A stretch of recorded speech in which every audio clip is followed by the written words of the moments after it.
Good afternoon, everybody. I'm just going to make this short little video here on the topic of the recent Florida gun legislation that's been passed. I'm not going to get into the partisan aspects of this debate and things like that, but I'm going to give the opinion of a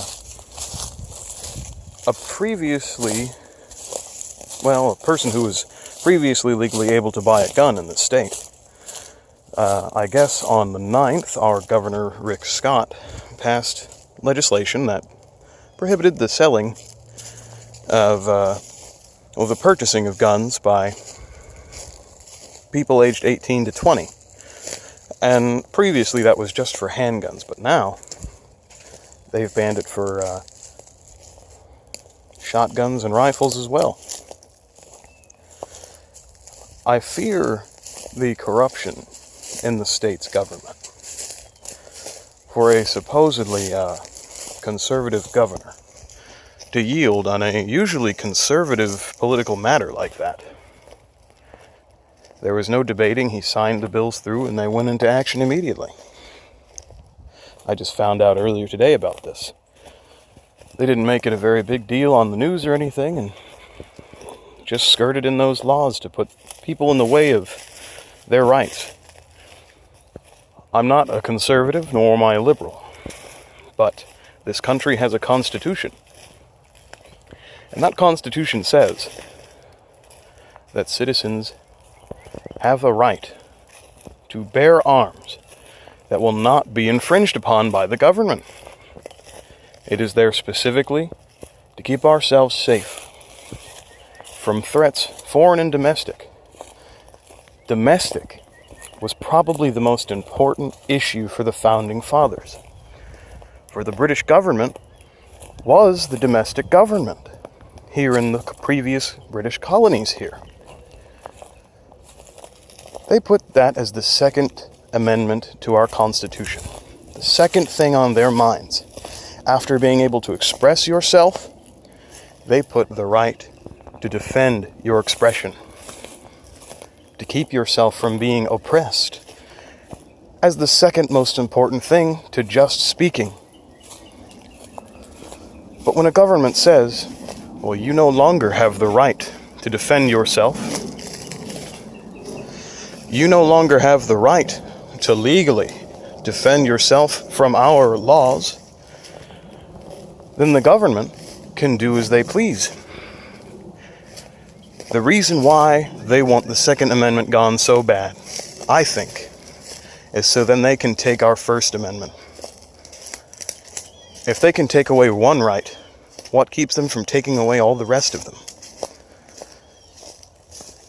And I know this is just a state law, and there are many lawsuits being filed by different various organizations, such as the National Rifle Association, to try and repeal these matters in a fair and efficient way. And I do hope that they're able to succeed in defending the rights of young men and women to defend themselves in this country. And people will ask, why do you need a rifle? Why do you need a shotgun? And I'll say, it doesn't say in the Constitution to hunt. They didn't even think of that, because that was implied. As so many people hunted back then, it wasn't even something to talk about. That was just a normal activity. They put it in there to specifically keep people from being oppressed by the government. And they say in this country, we have a democracy. We have a democratic republic, or we have a republic. Well, one of the most essential parts of a republic is having a people who are able to stop the government from oppressing them. So when those liberals or conservatives will say, why do you need a gun? You should tell them, it's not that you need, it's that you have the right to. And that makes all the difference in the world. You have the right to a rifle, a shotgun, a handgun. And nothing should be able to take that away from you, whether you're 18 or 60.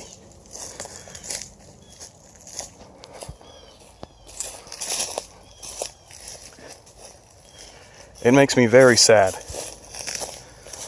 to think about this country. A nation of pioneers and industrialists, of settlers and fighters, who's laying down and showing their softest parts to the government who has ever become more and more powerful.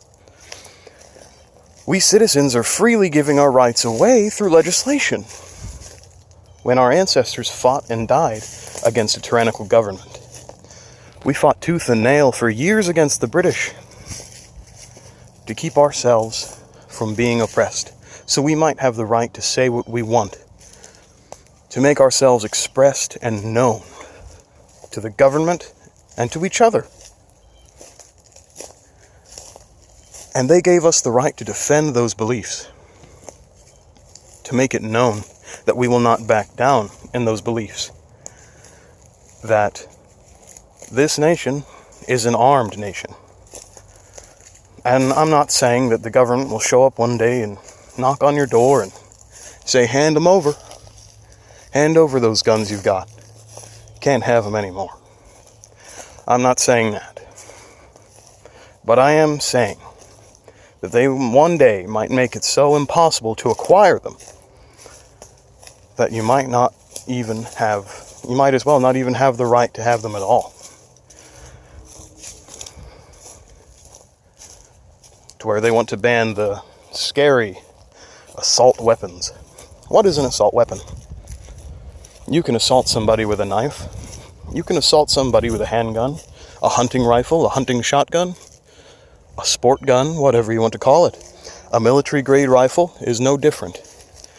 People kill each other, unfortunately. It's the world we live in.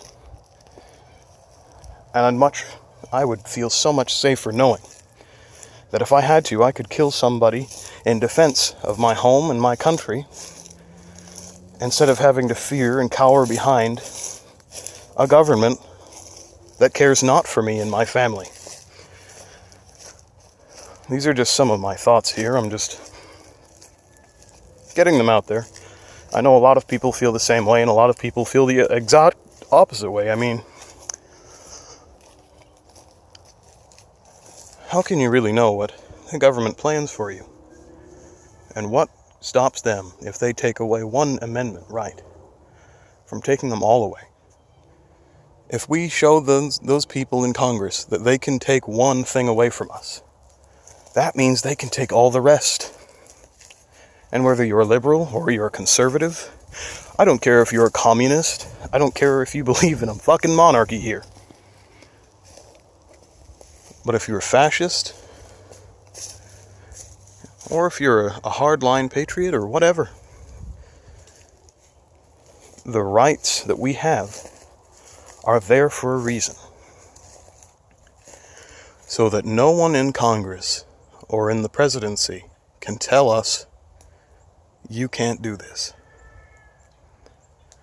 or that you don't have the right to do this.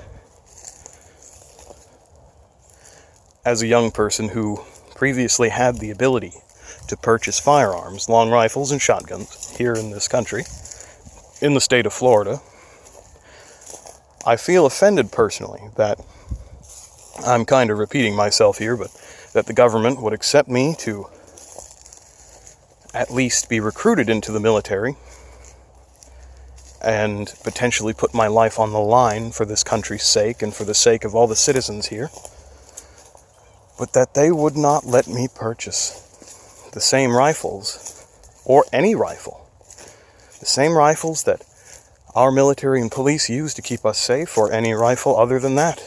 I couldn't buy one to hunt. And the liberals and those conservatives who are with the liberals in this matter have said that, well, it doesn't matter if you're going to hunt with a rifle. You can't have that either if you're young.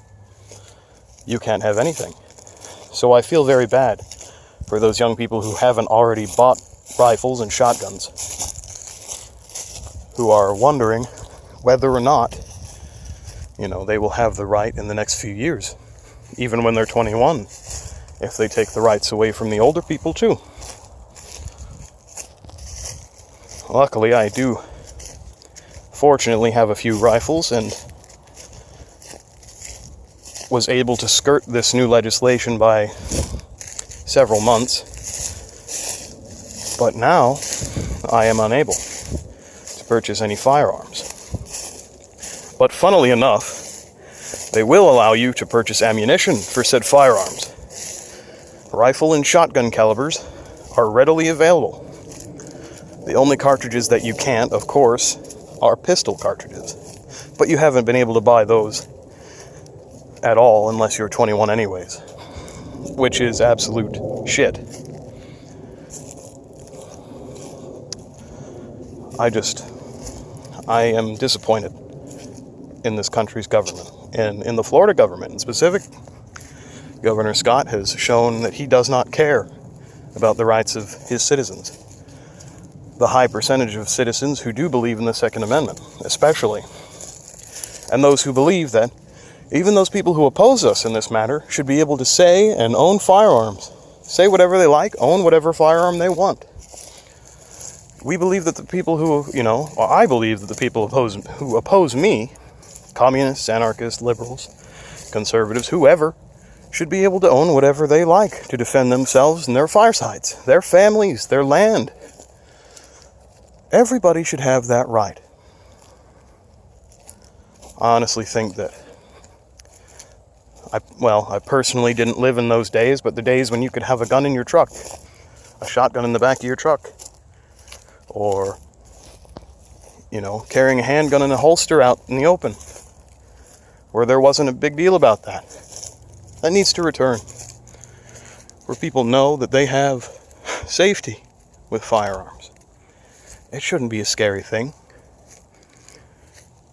It doesn't have to be scary. If I see a policeman with a gun, I don't feel scared or frightened.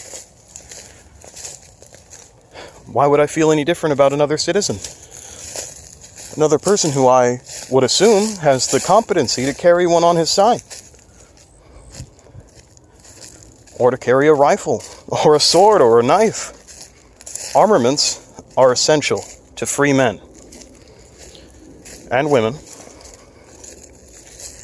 to where you can defend yourself and what you own. I kind of want to leave this off on a happier note, but it's very unhappy times, it seems. But I think we can all agree that even though there are unhappy times, that the happy times are going to come again, where we won't have to worry about this anymore, to where hopefully we've got a society that won't produce children that want to murder each other, or that can take care of the mentally ill so they won't be so alienated. People are just socially alienated to the point where they feel like they should shoot people. And that's what's wrong. So I guess I really couldn't end it on a more positive note, but whoever watches this, I thank you, and I don't know if I'm going to continue making videos like this, but it's just nice to get opinions out there, because we do have the right for that. And I think that the Second Amendment is just as important as the First. So thank you. This has been Frederick Wilhelm. And everybody have a great rest of this weekend. It's very beautiful.